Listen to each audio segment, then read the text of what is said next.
Hi everyone, welcome back to my channel. My name is Monal, and as you can tell from the title, I'm going to be talking about all the 9 books I read this month. So let's just get right into it. The first book that I read this month is called Kiss and Don't Tell by Megan Quinn, and it's a hockey romance, and it's also part of a series of interconnected hockey romance standalones, which is called Vancouver Agitators. And the first book is obviously one of the players.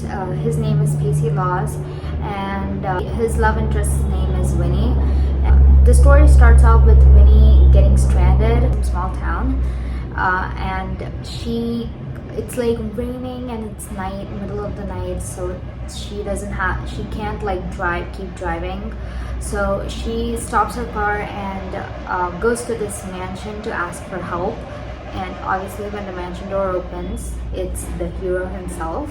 He is with a bunch of his best friends who are also hockey players, and they're all staying there. It's the off season, so they're all having fun there, and they reluctantly take her in, and she as she's spending time there, she gets to know each of the players, and of course she ends up being attracted to Pacey Laws, and Pacey Law returns that feelings, and it's just basically about them. I thought the story was really good. I gave it 4.5 out of 5, and it has jokes, it has the comedy, the romance, all the feels, and it was just such a laugh out loud comedy. I fell in love with this book, and it was a little insta-lovey. I don't know, it's definitely not long book, and by long book I mean the romance itself.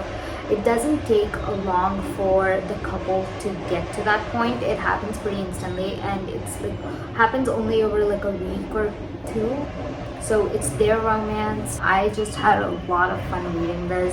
There are such great jokes there. So if you are looking for rom-coms, then you should definitely check out Megan Quinn's books. Then next book that I read is the second book in the series, which is called Those Three Little Words, and it follows Eli, who is Pacey's best friend on the team, and Eli ends up having a one-night stand with Pacey's sister, even when he knows that he's not supposed to do it. She's completely off limits, and Eli happens to be a ladies' man or a playboy, and so Pacey knows this, and he repeatedly warns Eli not to go near his sister.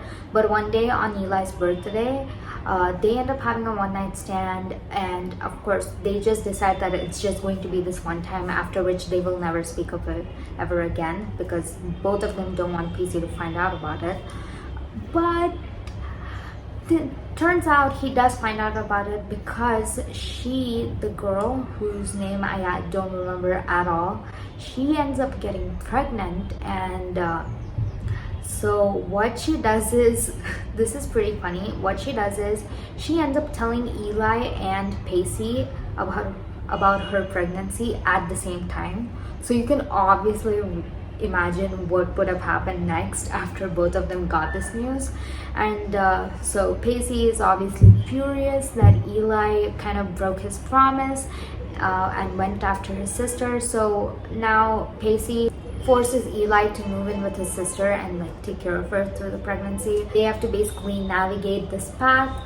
They decide that they're not going to have a romance. They're just gonna be there until the baby comes, and then take care of the baby together. But of course, as they're spending so much time around each other, they get to know each other and end up falling in love. So that's the second book, Those Three Little Words. The third book is called Right Man, Right Time, and this wasn't necessarily my favorite book, but let me explain the synopsis to you. So Right Man, Right Time follows Silas Taters, another player on the team, and he wants to get out of this toxic relationship. So one day while he's at a bar, he's having drinks alone, whatever, brooding, and this girl comes up to him and just randomly kisses him and tells all her friends and her classmates that she is dating him. without actually knowing who he is. So, and yes, I did use the word classmates because this is an age gap romance. Celeste happens to be 10 years older than her. The girl's name is Ollie, and she is a journalism student. And she has this like nemesis at uni who is like always like, trying to make her jealous. So she kind of wants to dish it back to her, and she ends up like telling that her and her best friend who is there that she's dating Celeste. And then later when they get talking, Celeste is like, you owe me now. You made me kiss you, and you told everybody that we're dating, so now you owe me.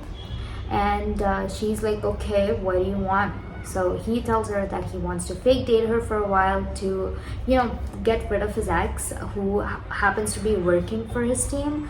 So he kind of wants to ward her off, and Ollie's like, okay, well, I have this assignment where I have to write about hockey, like an article on hockey players. So why don't you just help me with that? So they make a deal, they start helping. They also make this deal to like fake their relationship.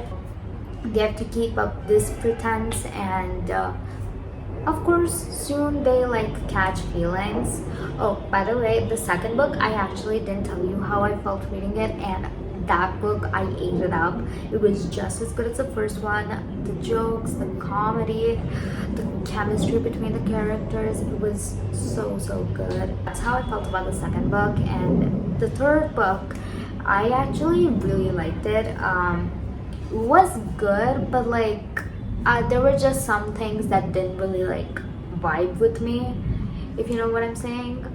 It definitely wasn't as funny as the first two books, but it was alright. I mean, I had fun reading it. It was like a standard fake dating romance. It's okay, I gave it like 4 stars. Then I read the fourth book in the series, Vancouver Agitators, which is called He's Not My Type, and this follows Blakely, who happens to be Pacey's sister's best friend, and it also follows Halsey Holmes, another player on the team.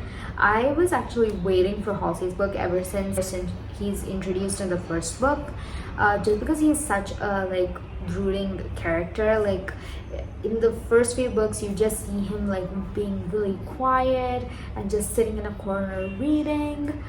A guy who reads, gotta love him. I was pretty excited for his book, and I read his book, and it was good. I mean, not like exceptional like I'd hoped it would be, but it was alright. So it's He Fall's first romance. Like Halsey was like immediately in love with Blakely ever since he met her at the stadium. She's like into marketing and stuff for his team, so he meets her, immediately falls head over heels in love with her, but he doesn't do anything about it because she's dating someone else. And in this book, in the fourth book, in Halsey's book, he finds out that she actually broke up with her boyfriend and doesn't have a place to live. So his friends convince him to rent out his spare bedroom to Blakely while her apartment is getting fixed. And so she moves in with him, they start living together, and they like slowly become friends. And one day Blakely has a wedding to attend, and she finds out that her ex is going to be there as well. So she asks Halsey if he can be her fake date to the wedding, and they do that. And since from there the chemistry picks up, they kind of start realizing that, oh, I have feelings for this person, and that's how their story goes. This book was like so steamy right off the bat. Like once the spice starts, it literally doesn't stop. Like there's like pages on pages of spicy scenes. So it was honestly a little overwhelming when I read it for the first time. Kind of threw me off balance a bit, but it was good. I enjoyed this book as well. In my opinion, the first 2 books are the best books in the series, and this series also has a 5th book, which is called So This Is War, which is the final Friends book, but I never got around to reading it because I made this really stupid mistake of checking its reviews on Goodreads, which I'm one of those people who can like sometimes get influenced by the reviews alone and make a decision just based on it, on whether I should read the book or not. And I read the reviews and they were not great. So I kind of lost the interest. I started to read, like I read like the first two chapters, and I was like, oh my god, do I really want to read this? So I just gave up on the book. I DNF'd it. That's all I did with that series. And let's get into the good stuff. These are the best books I read this month. I read the One of Us is Lying trilogy, or actually it's called the Bayview trilogy because it takes place in Bayview. Yeah, so there's a reading blog on this, so you can go check it out. My in-depth reviews are all there, but I'll just let you know. See, I already gave like very in-depth reviews of this book in that vlog, so you can go check it out. So as of now, I'm just gonna tell you what are the books in the series. So the first one is One of Us is Lying, and this is obviously pretty famous. There's also a Netflix adaptation, if you didn't know, which I need to watch. So this, obviously, I think most of you might know the plot. It's about 5 students who go into detention. One of them dies, and the police suspects that the other 4 must have had a hand in killing him. So that's the first book. Then the second book is called One of Us is Next, and this follows the next generation of Bayview High School students. That is, these students juniors. So the juniors are in this book, and this one also has a murder mystery, and it's like a wild game of truth or dare that they're doing. So this one was a really good book too. The ending is pretty great. So that's all I'm gonna tell for this. Oh, the plot twist for this one too is like really great. It literally threw me off. I didn't expect it at all. So you should definitely read the first book at least. And then we have the final book, which is One of Us is Back, and this has all the characters from these 2 books. So you get to see all of them here, and they're all like a gang together. It was so good seeing their friendships. And this one also has mystery involved. And this one was like a really great book. This was more so to kind of tie up everything that you see in these 2 books, kind of like unanswered questions, plot holes, things like that. They get answered here, and also has another mystery to solve. This entire series was just really great, and you know, very bingeable. I can't wait to binge watch this series. If you guys have read or watched the series, let me know what you think, especially the series, because I haven't watched it and I would love to know what you guys think about the series. That's for the Bayview trilogy. And then I read one of the most anticipated reads ever since I found out this author was releasing this book, and that is Daydream by Hannah Grace. The news, I think, like came out last year, and I was like anticipating this book so hard because it was Henry's book. And if you guys have read Icebreaker, you obviously know who Henry is, and if you haven't read Icebreaker, read it right now. Like, that is the best book ever. The romance in that book, chef's kiss. Okay, anyways, getting back to Daydream. So obviously I was anticipating this book a lot, but surprisingly, it's not my favorite book. My favorite book is still Icebreaker, and let me tell you why. So Daydream is basically about Henry Turner, who is now the new captain of his hockey team, and he kind of is like stressed about being the captain, and he's also stressed about one of his classes where he hates his teacher and he can't understand the class. He meets Hall. I don't know how you pronounce her name. So yeah, he meets her and she offers to help him with his class, and they form a friendship, and he obviously needs to like pay her back, right, for her kindness. So he agrees to like give her these new experiences, like take her out on dates and things like that, because she wants to become a writer, and she's like signed up for this writing competition where she has to write a novel and stuff. He kind of like helps her give experiences and new exposure so that she might have inspiration to write for her book. And that's how their friendship starts. They hang out together a lot. There's also jealousy involved when Henry sees her with someone else.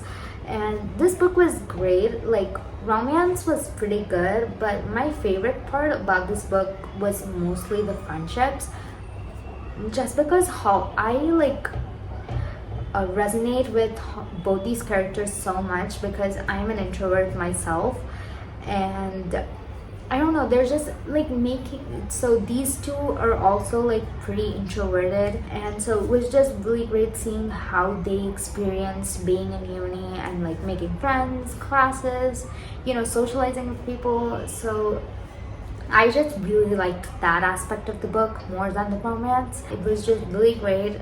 So this is the reason why I feel like Daydream is lower than Icebreaker. Icebreaker is like phenomenal for both its romance and its friendships. Wildfire was also really good. Daydream, I guess I was expecting a lot from Daydream, and I mean it did meet its expectations. Like it was really nice to see Henry get his happy ending. But yeah, so that's that. Then the final book that I read this month is The Heartbreaker by Sarah Kate, and it's the third book in the Good Brothers series. And this follows Luke Good, who is a professor, and he falls in love with his student who is Sadie Green. She works at a sex club, and she's like a manager there, and she also takes his English class in university, and she gets pregnant, not by him, by someone else. And when she gets pregnant, she doesn't want to tell her parents about this because she knows they're going to be furious. So Luke offers her his spare bedroom at his place, saying that okay, you can come live with me, I'll take care of you, whatever. And she's like, okay, well, I need guidance in my life. She's 25. I mean, she already have things figured out. But anyways, she doesn't have things figured out. So she moves into his place. He kind of like teaches her about discipline and stuff, and other things. So yeah, that's the book. Wasn't my favorite. There was just some things that Sadie was doing that I didn't agree with at all. I don't know, she was such a cringy character, I felt. So I wasn't excited reading the book. I mean, I finished it in one day, but like still, it wasn't that fun of a read. I still think the second book in the series was better. The second book is called The Homewrecker, and it's a white shoes romance, and I thought that book was so much better. So those are all the books I read this month. Thank you guys for watching. See you guys very soon. Bye.